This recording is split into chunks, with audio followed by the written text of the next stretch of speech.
皆さんこんにちは。ビデオグラファーのしゅんです。今日なんですけど、ダヴィンチリゾルブを使ってグローエフェクトの使い方について解説していけたらなと思っております。グローっていうエフェクトなんですけど、ダヴィンチリゾルブ使うなら絶対使った方がいい機能の一つになります。光を強調したりだとか柔らかくっていうのができるので、フィルムっぽいであったりとか映画のような質感っていうのを簡単にグローエフェクトを使って作ることができます。グローを使いこなせるようになるだけで映像の雰囲気であったりとかカラーグレーディングの質がもう一段ぐっと上がってくるようになるので、まだあんまり使ったことない方であったりとか曖昧に使ってきたっていう方にとってはこの動画を見てマスターしてもらえたらいいのかなと思います。じゃあ今回はこのグローを使って基本的な使い方から、ちょっとした応用テクニックまで詳しくご紹介できたらなと思っておりますので、ぜひ最後までご覧いただけたら嬉しいです。じゃあここからダヴィンチの画面に行くんですけど、まずそもそもグローの効果っていうのがどんな効果があるのかっていうところなんですけど、映像におけるハイライト部分ですね、そちらの光を柔らかく拡散させることができるので、すごくドリーミーな世界観っていうのを演出できます。また特にポートレートとか、人の肌に対してふわっとした仕上がりを作り出すことができるので、特に女性のポートレートのカラーグレーディングとかで使用されることが多いのかなと思います。このエフェクトをしっかり使いこなせるようになってきたら、世界観っていうのも簡単に操れるようになってくると思いますし、特に光を強調したりだとか光の流れを作ったりとかフィルムライクな質感を出すために重宝されるようなエフェクトになります。普段ね、僕がよく使う基本的なグローの使い方についてご紹介できたらなと思うんですけど、今回は3つのクリップを使ってご紹介できたらなと思ってまして、でまずダヴィンチリゾルブのノードを開いてもらって、こちらのノードを使って色調整をしていくんですけど、今回に関してはグローエフェクトだけをご紹介するような形になるので、前段階で露出であったりとかコントラストっていうのを適切に設定しておく必要はあるんですけれども、そこの部分はちょっと省略してご説明できたらなと思ってます。で、普段僕が使うノードなんですけど、グローはカラーグレーディングの最終段階で使うようにしてます。で、エフェクトの部分の OpenFX のところで、グローと検索していただくと ResolveFX Lite っていうエフェクトが出てくるので、こちらを適用していきます。でまず僕が基本的にグローで設定するのは合成の種類っていうところが現状では加算になってるんですけど、こちらをまずソフトライトに設定していきます。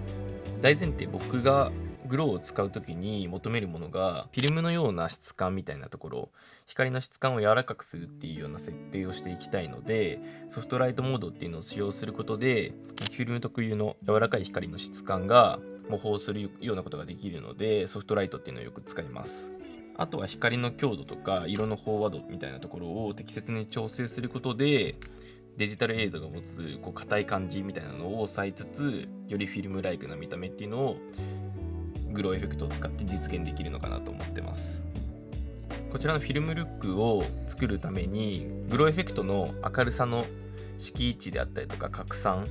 あとは横縦の比率、ここら辺の部分を適切に調整していく必要があるんですけれども、まずは明るさの色位置っていうところ、このパラメーターっていうのがどの光に対してエフェクトを適用するかっていうところの設定をできるようなパラメータになります。基本的にはもうソフトライトを使うときは下げれば下げるほど光が適用される範囲が広がっていくんですけど、もう最大限ゼロにまず下げてもらって、そこからちょっと全体的に光が当たりすぎてるなって思ったらちょっと上げていったりすることもできるんですけど、光が当たりすぎたりする場合はクオリファイアを使ったり、こちらの全体のブレンド値っていうところを下げていくとちょっとなだらかになったりしていくので、基本的には明るさの色位置はもうゼロに完全に持っていくような場合が多いです。そしてこちらの拡散を使って光の広がり度合いっていうのを調整できるんですけど、こちらの拡散を上げるとこういう形で光が広がって分散していくんで、映像的にはちょっと、ぼやけるというかディティールがぼやけてしまうような形にはなるんですけど、ちょっとよりフィルムライクな仕上がりみたいなのを表現ができます。ただこれ見てもらったら分かる通り、ゼロの状態からちょっと上げるだけでディティールが全然変わってくる形になるので、基本的にはちょっとゼロだとパキッとしちゃうんで、若干上げて光をちょっと柔らかくしてあげるような形で調整していくことが多いです。あとは横縦の比率っていうところなんですけど、今回このクリップだとここに光源があるんでちょっと見えづらいんですけど、光の流れみたいなのを表現したいときにここをこう動かしていただくと、光がこう横に広がっていくのか縦に広がっていくのかみたいなところの調整ができるんで、なんか光の流れを表現したい時とか、アナモルフィックレンズのこう横に広がる光の表現みたいなのをエフェクトで適用したい時にこちらのパラメータをいじっていくような形になります。大前提なんですけど、グローエフェクトを適用する際の注意点として、グローの強度自体が過剰になりすぎないような調整をすることが重要になってきますので、どれぐらいこう今強度がかかっているのかっていうのを見たいときは、こちらの出力選択の方でグローのみを押してもらうと、今どこにグローがかかっているのかっていうのが視覚的にわかるので、こちらも使いつつ今どんな感じで光がかかっているのかっていうのを見ながら調整していくこともできます。このグローエフェクトを使うことによって、そもそも今まで作ってきたノードであったりとかエフェクトが全体のバランスを崩さないように、今まで作ってきたカラーグレーディングとこう調和させていくようなイメージです。あとはこちらの赤の相対的拡散、緑の相対的拡散、青の相対的拡散っていうパラメータがあるんですけど、色の強度っていうのを個別に調整することができるパラメータになります。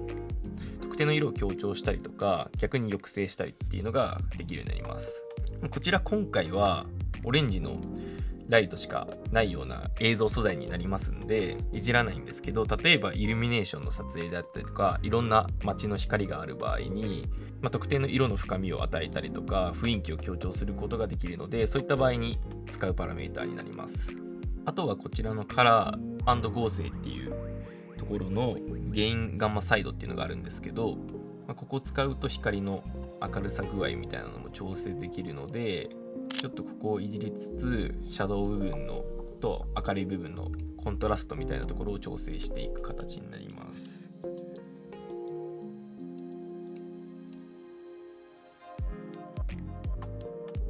こちらガンマを下げるとシャドウがこうグッと引き締まってくるような形になって、逆に原因をこう上げてくると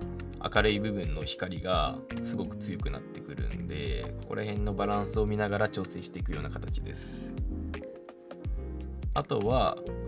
こちらの不透明度を使ってちょっと当たりすぎた部分を薄めていくような調整もできます。はい、こんな感じですね。これがビフォーで、これがアフターですね。こんな感じでグローを使うだけで映像に深みがグッと増してドリーミーな世界観みたいなのが作れたんじゃないかなと思うんですけど、あとはディテールが結構グローエフェクト使うと損なわれちゃうんで、そこの部分の折り合いをつけながら調整していくことをお勧めします。では次の素材でまたちょっとグローを使っていきたいと思うんですけど、こちらも同様にグローを適用して、で今回もこちらソフトライトで調整していきます。明るさの色値をぐーっと下げていって、であとはここの拡散の数値を使って全体の光の柔らかさ、拡散具合を調整していく形です。今回の素材はさっきの素材と違って、昼間の外の雰囲気かつ、春の暖かさみたいなのをグローで表現できたらなと思います。そういった親しみやすさであったりとか暖かさを表現したいときは、ちょっと応用編としてこちらのカラーフィルターを使って光にこう色をのせていくようなことができます。こんな感じでグローを適用した光の部分にオレンジ色みたいなのを足すことで親しみやすさであったりとか暖かさを強調したりとか、例えば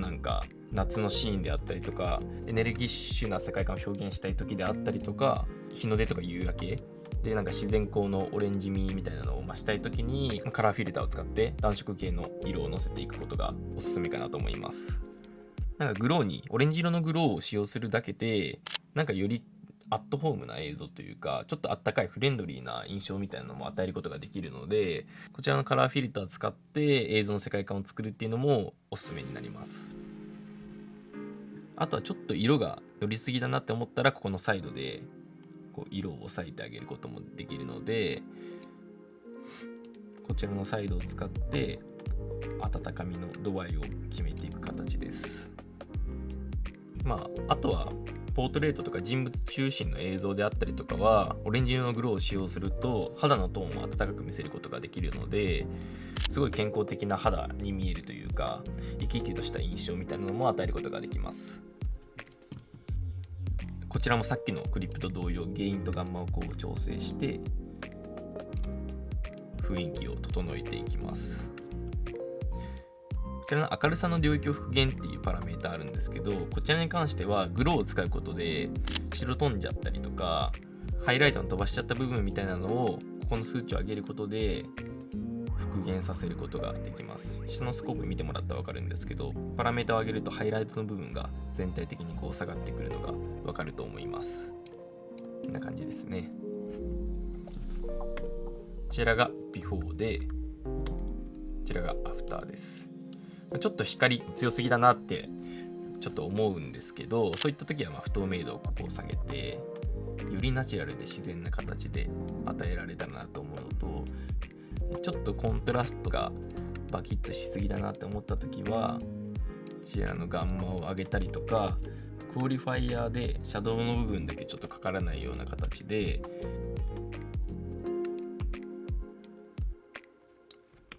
調整していけば、こちらがビフォーで、こちらがアフターです。こんな感じでちょっとグローを使うことで春の暖かさを表現したりとか、暖色系使うことで肌がより健康的に見えたりみたいな効果を与えることもできます。では最後のクリップなんですけど、こちらに関しては、空が曇り空の時って映像的にすごく映えない場合が多いんですけど、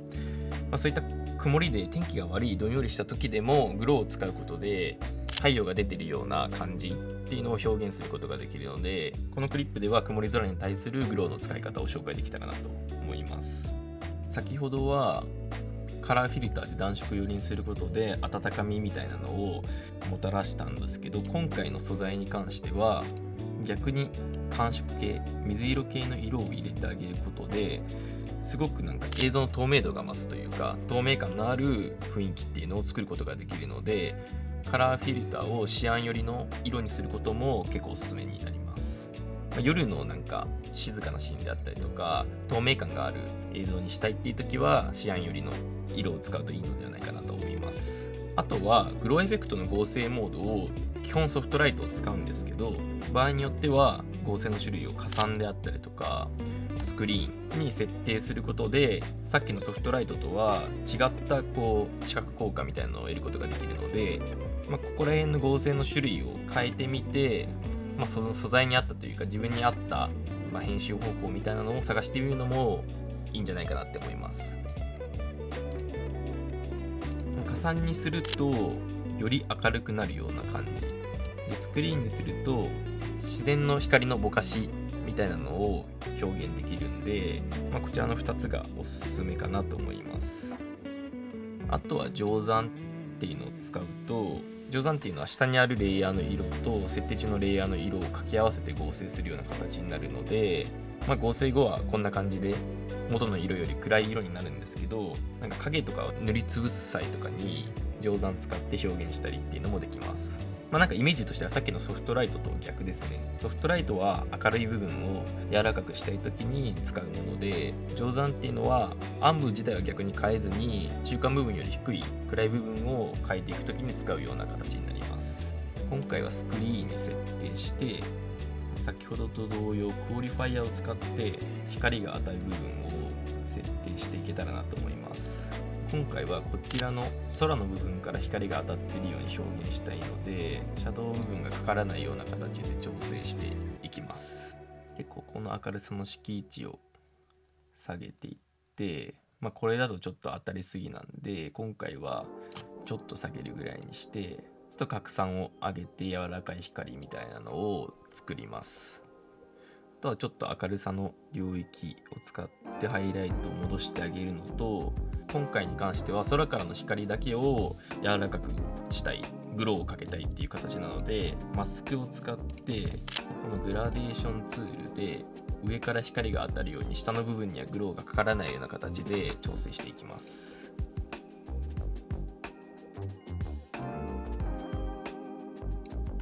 はい、こんな感じですね。こちらがビフォーで、こちらがアフターになります。クオリファイヤーであったりとかマスクを使って映像の特定の部分だけグローエフェクトを適用するようなことで、焦点を当てたいところの領域だけ強調することができるので、応用的な使い方としてはすごくいいのかなと思ってます。でこちらのビフォーアフター見てもらっても分かるように、青色をのせることによって透明感みたいなのを与えることもできるし、曇り空なんですけどちょっと晴れてるような演出みたいなのもグローで作ることができます。こういったグローを使った技術を駆使していくことで、自分オリジナルの世界観みたいなのを表現することもできるし、光を自在に操れるようになるのかなと思います。本当にグローエフェクトってすごい多様で、映像のクオリティを格段に向上させることができるエフェクトになるんで、ぜひいろんな使い方をして試してみてもらえたらいいのかなと思います。はい、今回はダヴィンチリゾルブでグローエフェクトの使い方についてご紹介させていただきましたけれども、いかがだったでしょうか。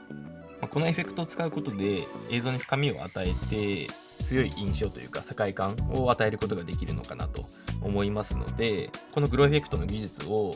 自分なりに適用してグレーディングに取り入れてもらって、よりクオリティの高いカラーグレーディングを作っていけたらいいんじゃないかなと思います。また今回グローエフェクトについて紹介したんですけど、他にも知りたい部分であったりとかわからない部分があればぜひコメント欄でご質問いただけたら嬉しいです。またカラーグレーディングのこういったエフェクトのご紹介とかは今後も定期的にやっていけたらなと思いますので、ぜひチャンネル登録していただけたら嬉しいです。ではまた次の動画でお会いしましょう。ありがとうございました。